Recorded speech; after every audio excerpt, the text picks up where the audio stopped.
Stéphane Gros, vigneron en caveur à Darlany.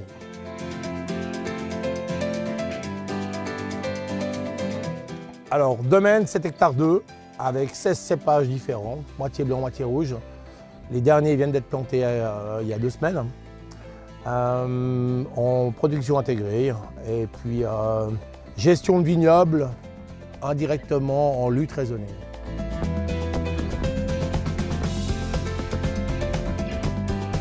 Je ne suis pas revenu tout de suite, bien que je sois la 7e génération au niveau vigne et vin.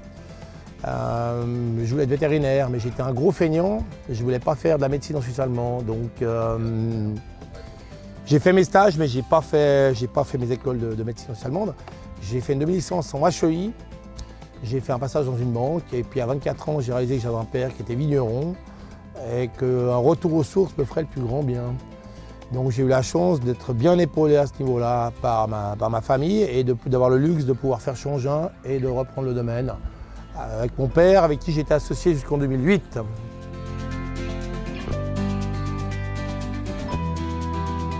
C'est ce que j'ai le luxe de dire, c'est qu'on a ce métier passion, la passion et les métiers passion, c'est des métiers qui se partagent, qui se communiquent. Donc c'est tous les jours des rencontres, tous les jours un événement différent. Qui me fait évoluer et qui me challenge à chaque fois en fait.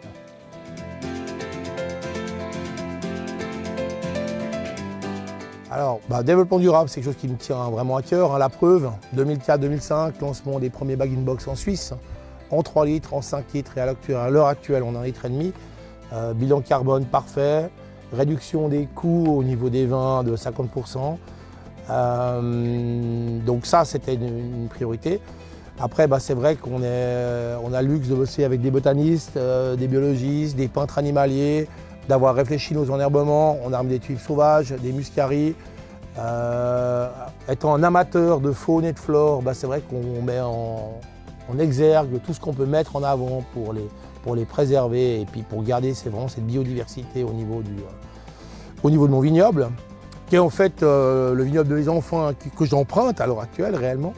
Et puis c'est vrai que le fait de monter des balades viticoles, de lancer des paniers pique-nique permet de montrer réellement aux gens ce qu'on fait et comment est-ce qu'on gère notre vignoble.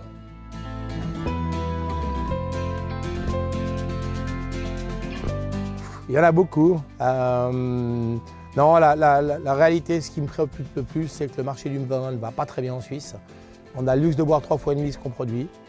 Que les vins bon marché sont les plus chers au monde, que les vins haut de gamme sont les meilleurs marchés. La mission, c'est plus de parler de Darlany, de Genève, c'est de parler de vignerons suisses et de vins suisses. On a cette diversité de terroirs fait qu'à un moment, on est complémentaires. Et je crois que le prochain challenge, c'est d'arriver à faire ce que l'horlogerie, le chocolat, les couteaux ont réussi à faire, c'est se dire maintenant, on ferait un Swiss Made version vin.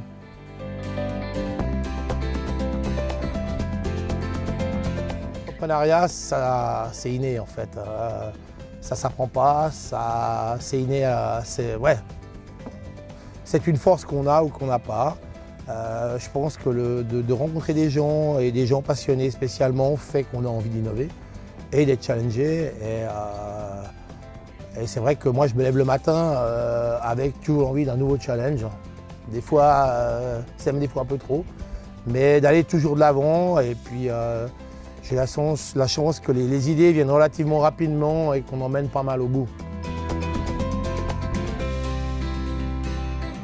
Qu'est-ce qu'on veut me souhaiter? Mais je suis l'homme le plus heureux du monde. J'habite Darlany, on a un vignoble magnifique, on a un métier passion, j'ai une famille exceptionnelle.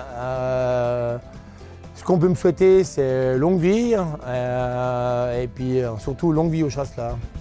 Santé.